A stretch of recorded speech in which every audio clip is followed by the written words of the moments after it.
पढ़ने के लिए पास इतने पैसे नहीं थे, इसलिए जमीन फरोख्त करके पढ़ा। फॉरेन से पीएचडी कर ली, वापस कबल आया। सोच रहा था इतना सारा पढ़ लिया है, अब तो सदर के बाद सबसे बड़ी कुर्सी मुझे मिलेगी। काफी अरसा नौकरी के लिए दफ्तरों की काक छानी, नौकरी नहीं मिली। कुछ तो करना था, इसलिए एक कार सर्विस स्टेशन खोला। रिश्तेदारों ने खूब मजाक उड़ाया, मगर मैं अपने आप को और घर वालों को तसल्ली देता रहा कि सब बेहतर हो जाएगा। सर्विस स्टेशन बहुत कस्ता हाल था। शीशों के बजाय प्लास्टिक का सहारा लिया। कबल की यख बस्ता और तेजोतुंद हवाएं आए रोज प्लास्टिक उड़ा ले जाती और मुझे हर रोज नए प्लास्टिक खरीदने पड़ते। चचाजाद भाइयों को मेरे नए काम से काफी राहत महसूस होती थी। आए रोज खूबसूरत कारें लाते और मुझसे धुलाते थे। अगरचे मेरे साथ और भी लोग काम करते थे, मगर उनकी कारें हमेशा मैं खुद साफ करता था। सख्त सर्दी का मौसम था।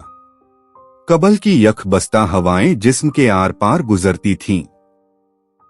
मैं प्लास्टिक वाली खिड़की से बाहर का मंजर देख रहा था। चचाजाद आए, गाड़ी खड़ी की और सफाई का कहा। गाड़ी अंदर से पूरी तरह गोबर घास से भरी पड़ी थी। खुदा जाने, मगर मेरा गुमान ये था कि ये उन्होंने खुद ही जानबूझ के गंदी की है ताकि मैं साफ करूं और वो देखकर सुकून पाएं। मेरे साथ काम करने वाले गाड़ी की तरफ लपके। मैंने उन्हें मना किया। मतलब ये था कि अब चचाजाद भाई है, वो तो सिर्फ इसलिए आए हैं कि मुझे सफाई करते हुए देखें। मैंने भाई को बैठाया और उनके लिए चाय का ऑर्डर दिया और खुद गाड़ी को वॉश करने लगा। काम बहुत सख्त था, मेरी आंखें भर आईं, मगर काम करता रहा और उनकी गंदी गाड़ी साफ की।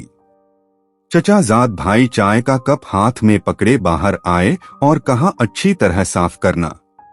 अगर सच पूछिए तो बहुत ही कठिन हालत थी, मगर मैं नहीं चाहता था कि भाई की उम्मीदों पर पानी फेरूं। कुछ दिनों बाद मैंने कार अच्छी तरह धोई। कार का मालिक काफी मुस्तरिब था। मैंने सोचा शायद गाड़ी अच्छी तरह साफ नहीं हुई है। मैंने पूछा, भाई क्या बात है, आप इतने परेशान क्यों हो? उन्होंने कहा, मैं तालिब इल्म हूँ और मेरा इम्तिहान है। अजीब बात यह थी कि वो माशियात का तालिब इल्म था और दूसरी तरफ मैंने माशियात में पीएचडी कर रखी थी। मैंने पूछा, किस मजमून का पर्चा है? उन्होंने कहा, अकाउंटिंग। मैंने कहा, तुम सामने इस रूम में जाओ, मैं आता हूँ। मैंने उन्हें 6 माह का सबक 15 मिनट में समझा दिया। कहा, वो गाड़ी आपने धोई? मैंने कहा, हाँ जी। जिंदगी है, काम तो करना है ना। मैंने उन्हें अपनी पढ़ाई के बारे में बताया। वो हैरान था। अब वो जिद करने लगा कि आपको मेरे साथ चलना होगा। हमारी यूनिवर्सिटी के वीसी मेरे दोस्त हैं। मैं उनसे बात करता हूँ, वो आपको जरूर नौकरी देंगे। मैं उनके साथ चलने लगा तो उन्होंने मेरे मैले कुचैले कपड़े देखकर इस्तफसार किया, कोई और कपड़े नहीं हैं आपके पास? मैंने कहा, नहीं, मुझे पता है नौकरी किसी ने देनी नहीं, ये तो बस आप जिद कर रहे हैं, इसलिए तुम्हारे साथ जाने लगा हूँ।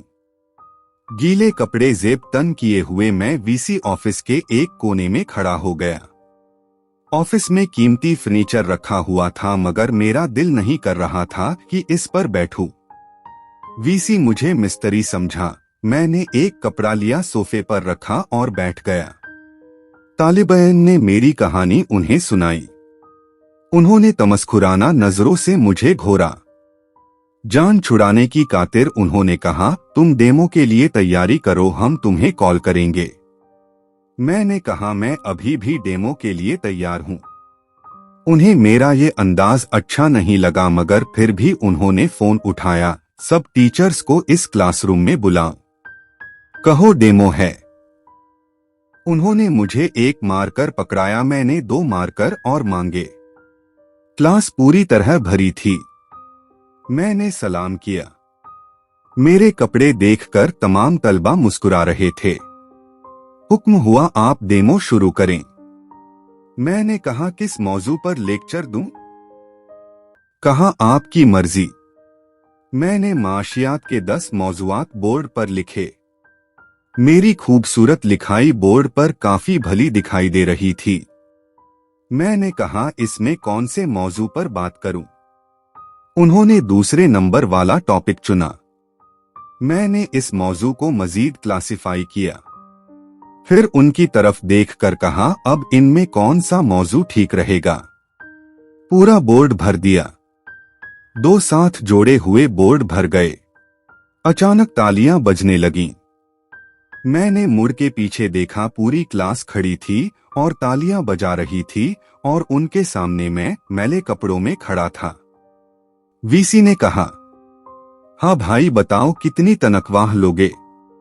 और मुझे नौकरी मिल गई। मैंने मशीन की तरह काम किया। माह के आखिर में मुझे यूनिवर्सिटी बेस्ट टीचर के अवार्ड के साथ अच्छी खासी तनख्वाह मिली। सबसे ज्यादा तनख्वाह इस यूनिवर्सिटी में 50,000 अफगानी थी, पर मुझे 1,20,000 पर रख लिया गया। इसके बाद अमेरिका यूनिवर्सिटी, फाइनेंस मिनिस्ट्री, बैनुल-अक़वामी कॉन्फ्रेंसों और दुनिया की कई यूनिवर्सिटियों में काम करने के मौके मिले।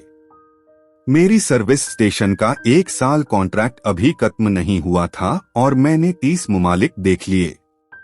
मैं आज भी अपने चचाजादों के साथ नेक बर्ताव करता हूँ।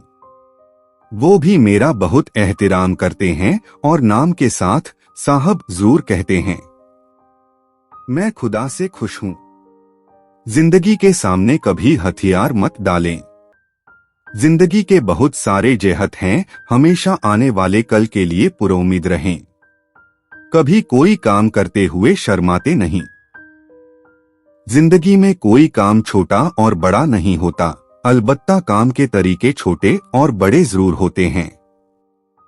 अगर काम छोटे बड़े होते तो सरकारे दो झाफ खरेदो आलम हजरत मोहम्मद मुस्तफ़ा अहमद मुजतबा सल्लल्लाहु अलैहि व आलिहि वसल्लम कभी बकरियां न चराते और खुद झाड़ू सफाई न फरमाते।